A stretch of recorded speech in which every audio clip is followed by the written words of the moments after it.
Kwa mujibu wa rais wa Marekani Donald Trump, kwa jinsi ambavyo ameweza kuzungumza leo hii, inaonyesha wazi kabisa endapo mazungumzo ambayo yanatarajiwa kufanyika Islamabad, Pakistan yatafeli, basi Marekani huenda ikarejea tena kufanya mashambulizi ndani ya Iran.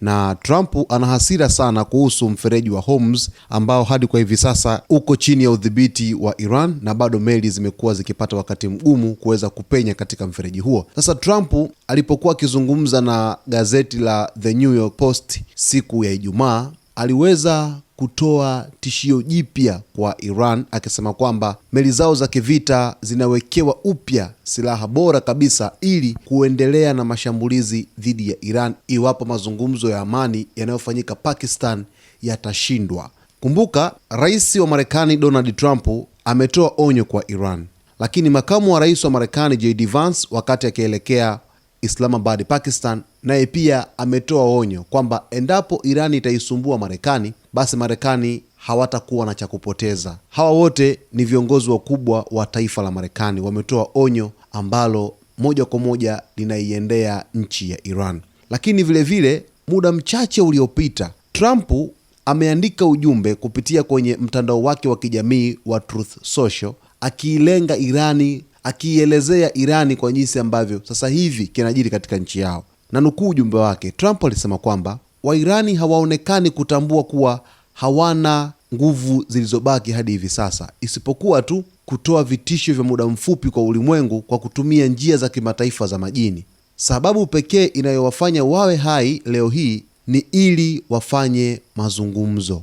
Yaani ni kwamba Trump alichomaanisha hapa ni kwamba Wairani kwa hivi sasa hawana nguvu yoyote ambayo imebaki katika taifa lao, lakini isipokuwa tu wanatumia mfereji wa Hormuz ili kutoa vitisho kwa ulimwengu kwa hivi sasa. Yaani maana yake Iran walichonacho sasa hivi kwa mujibu wa Trump ni kwamba wanategemea mfereji wa Hormuz pekee wanaodhibiti ndio walete vitisho ulimwenguni kwa hivi sasa. Lakini Trump alisema kwamba njia moja ambayo Iran wako nayo kwa hivi sasa ili iwafanye wawe hai ni njia ya mazungumzo pekee ambayo yanafanyika pale Islamabad nchini Pakistan.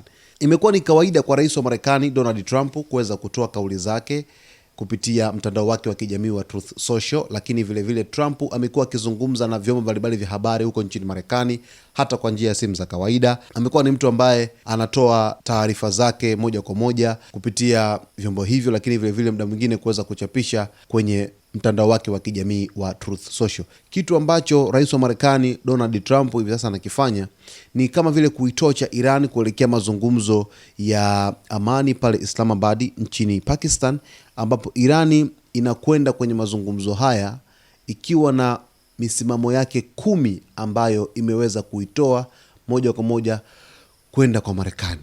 Na inategemea kabisa katika makubaliano yoyote ambayo yatafikiwa katika mazungumzo haya, basi hayatakwenda nje na mipango yake 10 au masharti yake 10 ambayo imeyadimandi au imeyahitaji kutoka kwa Marekani iweze kuyatekeleza.